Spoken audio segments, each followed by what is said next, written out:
Hello, everyone. Welcome to Unfiltered Opinions, initiated by Unacademy. Myself, Anand Jain. I secured All India Rank 5 in NEET 2019. So I have some questions directly from NEET aspirants. So I'll be answering them one by one.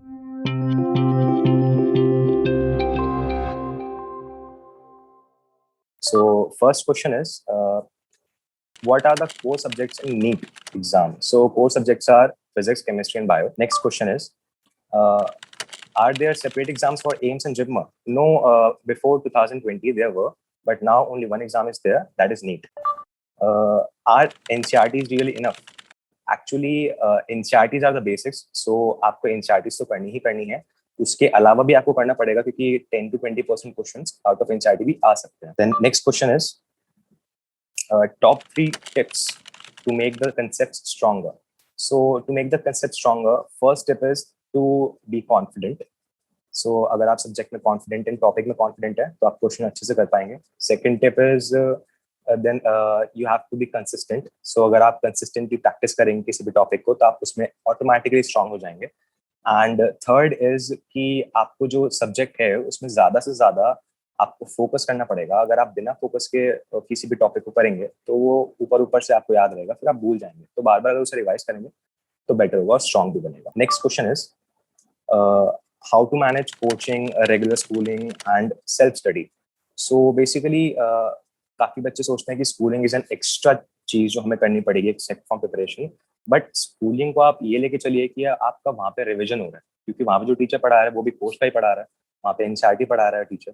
सो अगर आप वहाँ पे NCERT complete कर लेंगे teacher के साथ साथ और एक्स्ट्रा आप कोई बुक ले जाएंगे क्वेश्चन सॉल्व करने के लिए स्कूल में, तो आपकी वहाँ भी प्रिपरेशन हो जाएगी. कभी आपको फ्री पीरियड मिल गया, आपका मन नहीं किया वो पीरियड करने का, तो क्लास बंक करके लाइब्रेरी चले जाइए, लैब चले जाइए, वहाँ बैठ के पढ़ सकते हैं या फिर ऑनलाइन पीडीएफ पढ़ सकते हैं, कुछ भी कर सकते हैं आप. सो आप अगर फोकस रहेंगे और आपका मन करेगा प्रिपेयर करने का तो आप स्कूल में भी कर सकते हैं.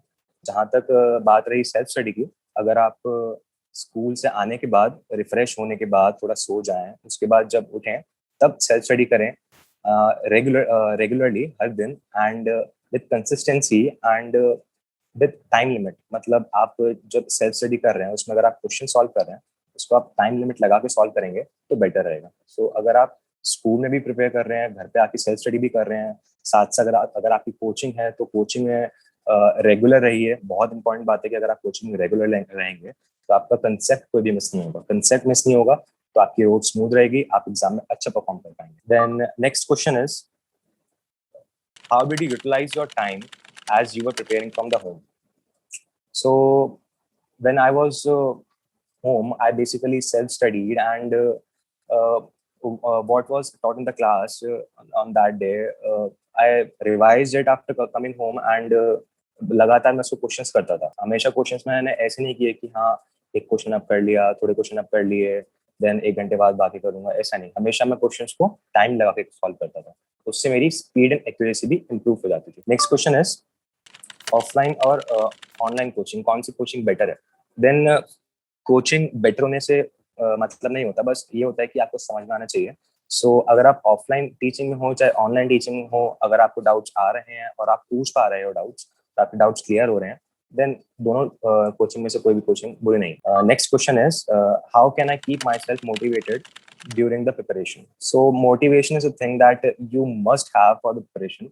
मेरे पास थी, मेरे भाई था, मेरी फैमिली थी एंड फ्रेंड्स थे. सो मेरे भाई बहन ने काफी मोटिवेट किया. सो अगर आपके पास कभी भी ऐसा टाइम आता है कि आप डिप्रेस फील कर रहे हो, आपको लग रहा है कि अब मन नहीं कर रहा पढ़ने का, सो आप अपने सबसे पहले अपनी मॉम डैड से, अपनी फैमिली से बात करें, उनसे डिस्कस करें कि आपको क्या फील हो रहा है.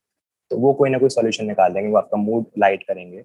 या आपको अपने दोस्तों से बात करनी चाहिए, वो आपको मोटिवेट करेंगे. कभी भी नेगेटिव दोस्तों से फ्रेंड सर्कल ना रखें जिससे आपको लगे कि हाँ अब नहीं पढ़ना. सो ऐसे फ्रेंड्स रखिए जो आपको मोटिवेट करें. फैमिली मेंबर से रेगुलरली बात करें, रेगुलरली इंटरेक्शन रखें एंड जब भी कोई दिक्कत हो तो एक्सप्रेस करने में कोई भी हिचकिचाहट ना करें. Next is, daily schedule for last 2 and 3 months before the exam. So it is a very hot topic and hot question that what should we do before 2 to 3 months before the exam. So mainly you have to only for example I'll take the example of physics में आपको केवल वही questions करने हैं जो आपने practice करते वक्त रेगुलर प्रैक्टिस करते वक्त इंपॉर्टेंट मार्क किए थे, स्टार मार्क किए थे। तो अगर आप केवल वही क्वेश्चंस मार्क करेंगे तो उन क्वेश्चंस में जो आपको दिक्कत आ रही थी, पहले सॉल्व नहीं हो रहा था या आपको लगा कि हार्ड है, तो अगर आप उसको फिर से रिवाइज कर लेंगे तो आपका चैप्टर 90% रिवाइज हो जाएगा। बाकी 10% को आपको केवल थ्योरी देखनी है, थ्योरी को बस एक बार पेज पलटने नोट्स के, अगर पलट पाए तो। मेनली तो वो फिजिक्स में वो क्वेश्चंस हैं जो आपने स्टार मार्क करे थे। सेकंड बात है बायो की। बायो में आपको एनसीईआरटी में जो मैंने बोला, एनसीईआरटी में आपको जो भी एक्स्ट्रा पॉइंट लगता है उसको ऐड करना है, कोई पेज लगता है पूरा का पूरा वो ऐड कर देना है, कोई स्टिक नोट आपको ऐड करना है, जो भी ऐड करना है, हाईलाइट करना है, डायग्राम है कुछ चेंज करना है, कुछ भी करना है, उसको करने के बाद आपकी एनसीईआरटी पैक हो जाती है लास्ट के 2 to 3 मंथ्स के लिए। सो आपको केवल लास्ट में 2 to 3 मंथ्स में केवल एनसीईआरटी करनी है बायो में, और कुछ नहीं करना। एनसीईआरटी में जो एक्स्ट्रा नोट्स हैं, एक्स्ट्रा पॉइंट्स हैं वो, एंड जो एनसीईआरटी का कंटेक्स्ट है वो, अगर आप वो पूरा कर लेंगे तो आपकी एनसीईआरटी रिवाइज हो जाएगी। और बात करें केमिस्ट्री की, तो केमिस्ट्री में जो आपके इम्पोर्टेंट रिएक्शंस हैं ऑर्गेनिक में, इनऑर्गेनिक में भी जो रिएजेंट्स हैं या जो प्रॉपर्टीज हैं जो आपने स्टिक नोट्स बनाए थे जो रिवाइज नहीं हो पा रहे थे, या फिर सर के नोट्स इनऑर्गेनिक में स्पेशली, ऑर्गेनिक में reactions specially, and physical chemistry में जो आपके कंसेप्ट बिल्ड करने के क्वेश्चंस होते हैं, जो बेसिक क्वेश्चंस होते हैं लेकिन उससे चैप्टर के कंसेप्ट क्लियर हो जाते हैं, जिससे आपको पूरा चैप्टर रिवाइज हो जाए। जो आपने क्वेश्चंस इंपॉर्टेंट मार्क करे थे वो भी, एंड आपको लगता है बेसिक क्वेश्चंस हो सकते हैं जिससे चैप्टर रिवाइज हो सकता है वो भी। तो अगर आप ये रिवाइज कर लेंगे तो केमिस्ट्री रिवाइज हो जाएगी, कोई दिक्कत नहीं है। Next question is how to avoid silly mistakes. This is a very good question. Silly mistakes बहुत होती है, मेरी भी बहुत होती थी। जब भी मैं मॉक टेस्ट देता था तो उसमें एक नॉट या एक एक्सेप्ट वर्ड की वजह से पूरा क्वेश्चन का मीनिंग बदल जाता था। देन अगर मैं पहला स्टेटमेंट पढ़ता था, मेरे को ट्रू लगता था, पूछ वो फॉल्स रहा है, मैं फिर भी फर्स्ट मार्क कर देता था। सो ये गलतियां बहुत होती हैं। तो इसके लिए क्या करना है आपको, जब भी आपके क्वेश्चन में ऐसे कोई वर्ड दिखाई दे नॉट या एक्सेप्ट, तो उसको सर्कल मार्क कर लीजिए, जिससे आपको उस पूरे क्वेश्चन का मीनिंग पता लग जाएगा, आप कंफ्यूज नहीं होंगे। आपको वर्ड मार्क करना है जिस वर्ड की वजह से पूरे क्वेश्चन का मीनिंग चेंज हो चुका है। तो अगर आप वो वर्ड मार्क कर लेंगे फिर गलती नहीं होगी। ऐसे ही कुछ क्वेश्चंस होते हैं, जैसे ट्रू फॉल्स क्वेश्चन मैंने बताया कि उसमें पहले स्टेटमेंट होते हैं फिर ऑप्शंस होते हैं। तो जो पहले स्टेटमेंट्स होती हैं उसमें कुछ बच्चे क्या करते हैं, जो क्वेश्चन स्टेटमेंट्स होती हैं उनमें क्रॉस या टिक मार देते हैं ये देखने के लिए कि कौन सा ट्रू है कौन सा फॉल्स है। ये मत कीजिए, आप हमेशा ट्रू या फॉल्स लिखिए, ताकि जब बाद में ओएमआर भर रहे होंगे आप, तो उसमें आप देखें कि अच्छा ये स्टेटमेंट्स हैं और ऑप्शंस नीचे लिखे हैं, तो आप ऑप्शंस में जो करेक्ट ऑप्शन है केवल वही मार्क करें। और कुछ ऐसे क्वेश्चंस होते हैं जिनमें कैलकुलेशन बहुत होती है। तो जो कैलकुलेशन वाले क्वेश्चन होते हैं उनकी अगर कैलकुलेशन आप जो क्वेश्चन है उसी के बराबर में सॉल्व करने की ट्राई करें, ताकि आपको बाद में पेज ना पलटने पड़े, ये ना देखना पड़े कि कहाँ पे आपने सॉल्यूशन किया है उसका पीछे रख पेज पे। तो अगर आप उसी क्वेश्चन के बराबर में थोड़ा छोटा छोटा, ज्यादा छोटा छोटा भी नहीं जिससे आपको बाद में समझना है, ठीक हैंड राइटिंग में अगर आप उस क्वेश्चन के बराबर में लिखेंगे कैलकुलेशन, तो आपको वो कैलकुलेशन रिवाइज करने में आसानी। So next question is how important are mock tests. Mock test is a very important thing for the preparation of NEET, because वो आपको ये दिखाता है कि आप कितना कंसिस्टेंट हैं, आपकी पोजीशन दिखाता है कि आप कहाँ स्टैंड कर रहे हैं, एंड आपको ये पता लगता है कि आप 3 घंटे लगातार बैठ सकते हैं और कंसंट्रेट कर सकते हैं। सो अगर आप मॉक टेस्ट की रेगुलरिटी बढ़ा सकते हैं एंड तक आते आते, तो बेटर होगा, जैसे वीक में 2 बार या ऑल्टरनेटिवली। सो जितना ज्यादा मॉक टेस्ट देंगे उतना फायदा होगा। आप मॉक टेस्ट हमेशा टाइम लगा के दें। मैं क्या करता था, 3 घंटे में से केवल 2.5 घंटे में सॉल्व करने की ट्राई करता था, ताकि जो आधे घंटे का बफर मिल रहा है मेरे को, उसमें जो मेरे एग्जाम टाइम में रियल टाइम में जो इन्विजिलेटर होता है उसकी वजह से कुछ डिस्टर्बेंस हो जाती है, या पेपर का सील नहीं खुल पाती, या इसमें टाइम निकल जाता है कभी कभार, तो उस टाइम के बफर को मैं निकाल के सॉल्व करने की ट्राई करता हूँ कि हाँ मेरा 2.5 घंटे में सॉल्व हो जाना चाहिए विद ओएमआर। सो अगर आप ये करेंगे तो आपका रियल टाइम प्रैक्टिस होगा, एंड जब भी आप मॉक टेस्ट करें तब आप उसको केवल उसी टाइम स्लॉट में करें जिस टाइम स्लॉट में आपको नीट देना है। एक्चुअली जैसे मेरा 2 to 5 शिफ्ट था, तो मैं हमेशा 2 बजे मॉक टेस्ट देता था, ताकि मेरी जो स्लीप टेक साइकिल है वो मेंटेन रहे और मेरा मैक्स कंसंट्रेशन 2 to 5 ही बना रहे पूरे दिन में। सो अगर आप ये करेंगे तो आप जब नीट देने जाएंगे, तो जब 2 से 5 आप बैठेंगे तो आपको लगेगा कि हाँ ये तो नॉर्मल चीज है, तो आपकी बॉडी उसके लिए एक्लेमेटाइज हो चुकी होगी पहले। तो आपकी बॉडी को केवल क्या करना होगा, आपके माइंड को केवल वर्क करना होगा, आपकी बॉडी को अडेप्ट करने की जरूरत ही नहीं पड़ेगी। अगर आप पहले ही उस टाइम मॉक टेस्ट ना दे रहे हो और उस टाइम सो रहे हो 2 से 5, तो आपकी बॉडी लेजी हो जाएगी जिस दिन आप एग्जाम देने जाएंगे। तो मैं ये कहूँगा कि मॉक टेस्ट जब भी दें हमेशा उसी टाइम इंटरवल में दे जिस टाइम आपका स्लॉट है। Next question is what is the structure of NEET exam? So it consists of 3 subjects, physics, chemistry, and bio. It always comes in jumble sequence. Bio consists of 90 questions. Chemistry and physics consist of 45 questions each. How many questions should I attempt ideally?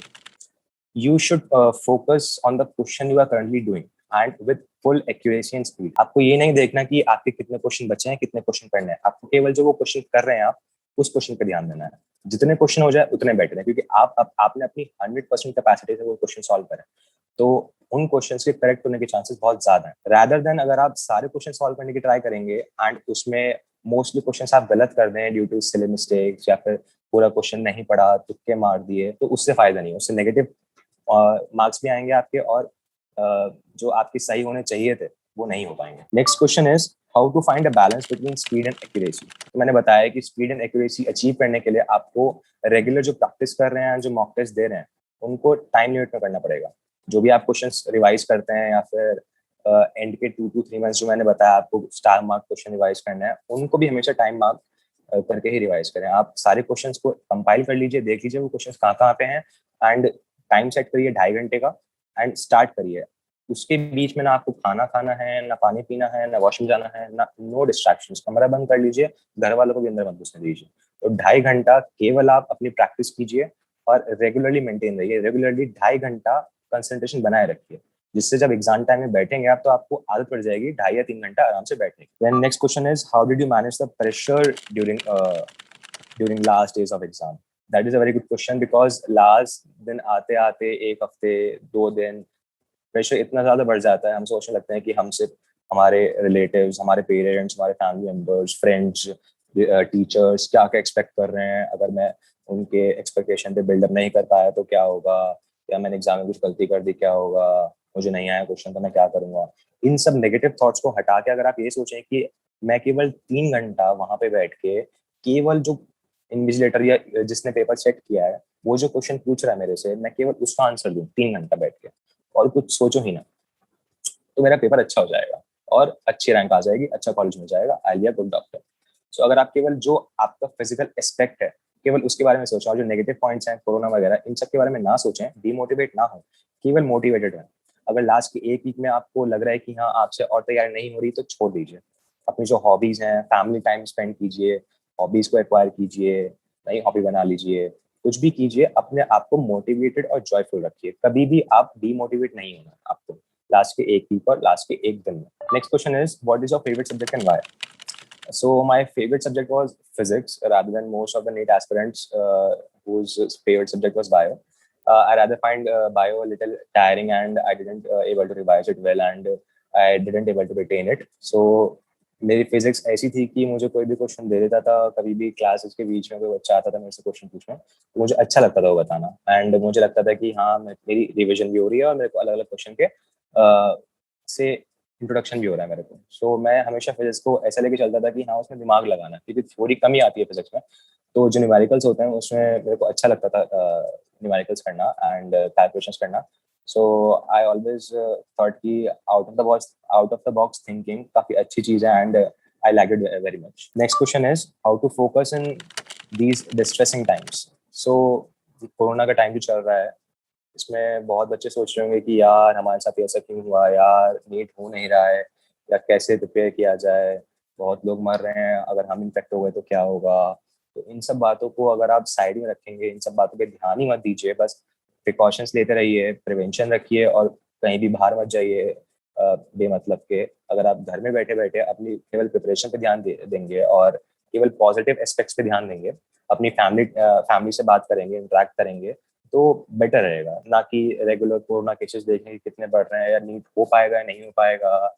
Interviews पे ध्यान दें कि कौन सा नेता क्या बोल रहा है, इन सब बातों पे ध्यान देने की जरूरत नहीं है। आपको केवल देखना है कि हाँ इस दिन नीट है, शेड्यूल्ड है, तो आप उस डेट के अकॉर्डिंग अपनी प्रिपरेशन चालू रखिए। कोरोना वगैरह के बारे में कुछ ना सोचिए।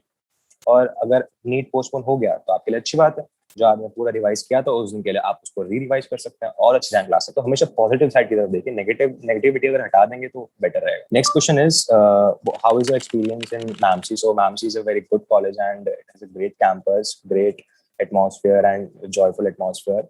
फ्रेंड्स भी काफी अच्छे हैं, सीनियर्स बहुत हेल्पफुल हैं. सो मैम सी सब प्लेटफॉर्म है जो मेरे को मिला है साबित करने के लिए मेरी कैपेबिलिटी. सो वहाँ से एक अच्छा डॉक्टर निकलने की उम्मीद है. Has the pandemic changed your perspective on the work of healthcare professionals? So it is a very hot topic and I would like to say कि health professionals की condition कोरोना टाइम्स में काफ़ी अच्छी नहीं रही है. काफ़ी वायलेंस वगैरह डॉक्टर्स के अगेंस्ट हुए हैं. सो मैं ये कहूँगा कि जो कोरोना टाइम्स में हेल्थ केयर प्रोफेशन है उसमें काफ़ी सुधार हो सकता है फ्रॉम गवर्नमेंट. डॉक्टर्स तो अपना बेस्ट कर ही रहे हैं. डॉक्टर्स दिन रात मेहनत कर रहे हैं, अपनी लाइफ सेक्रीफाइस कर रहे हैं पेशेंट्स की लाइफ बचाने के लिए. सो अगर बाकी लोगों का माइंडसेट चेंज होगा मेडिकल के लिए, सो बेटर रहेगा हमारे लिए भी. और हम जितना कर सकते हैं, जैसे पैंडेमिक है, हम ही फ्रंट लाइन डॉक्टर्स बनेंगे आगे जाके भी. अभी जो हमारे डॉक्टर्स हैं वो भी हेल्प कर रहे हैं सोसाइटी के लिए. सो हम भी अपनी जी जान लगा के पूरी सोसाइटी को सर्व करना चाहेंगे. सो उसके लिए सोसाइटी का भी कॉन्ट्रीब्यूशन चाहिए होगा. सो मैं ये कहूँगा कि हेल्थ केयर प्रोफेशन के साथ साथ बाकी अगर सोसाइटी भी डेवलप करेगी in distressing times में तो better रहेगा. So these were the answers from my side. So if you need any help or you have any question, you can post it in the comment section and our team will surely answer that.